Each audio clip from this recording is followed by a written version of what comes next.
There's something that I've noticed, and it's come out a few times already. So, not the largest sample size, but interesting nonetheless. So, ignore the sounds of the road in the background. I'm on the way to the city.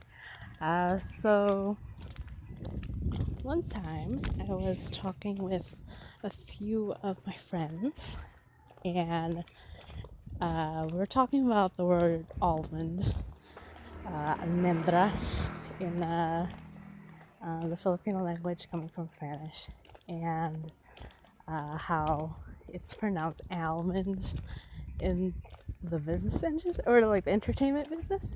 And uh, like, I'm against prescriptivism for the most part, but that pronunciation, almond, is going to haunt me the rest of my life.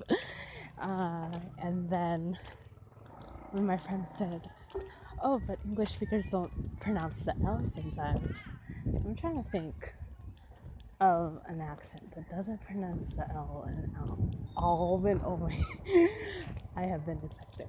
Okay, so I can't think of any. Maybe you guys have encountered that, so just let me know in the comments. And then there's another time we were like sort of the same group of friends, but different people. We were watching this video and they mentioned the word keel in English. And it's kind of interesting because that was the first time they encountered that word, keel. And that's interesting because we lived in a coastal town. And so you would imagine that parts of a boat would be known, but that particular part isn't. And I think it's because a keel is very important in Western style boats to keep the boat balanced. But if you're used to the Austronesian type of boats with double outriggers, that isn't really that important. The keel isn't that important to know, I guess, in another language, in English, unless you're a seaman or some type of person like that in an international crew. And so anyhow, someone asked, "Niti ko nana?" Oh, what did he say? Sinabi niya, oh, banana keel. He said keel. Niti spelling na. What's the spelling? Siguro, or probably Kew. And then, of course, you know that keel is spelled Keel, not W.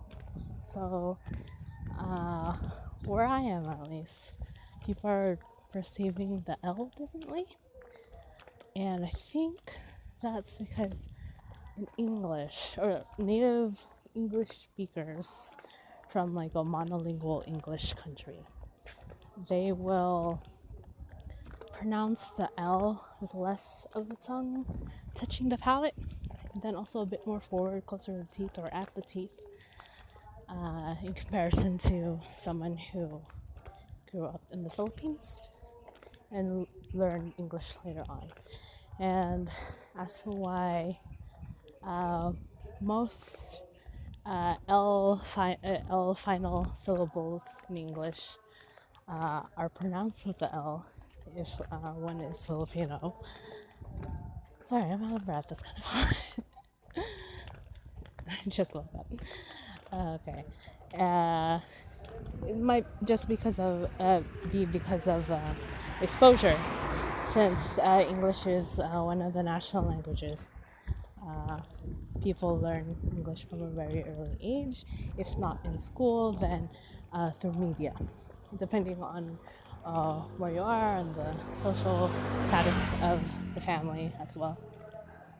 So, just an example, if I were to pronounce the word tall, as in big in the vertical sense, when I say tall with an American accent, my tongue is touching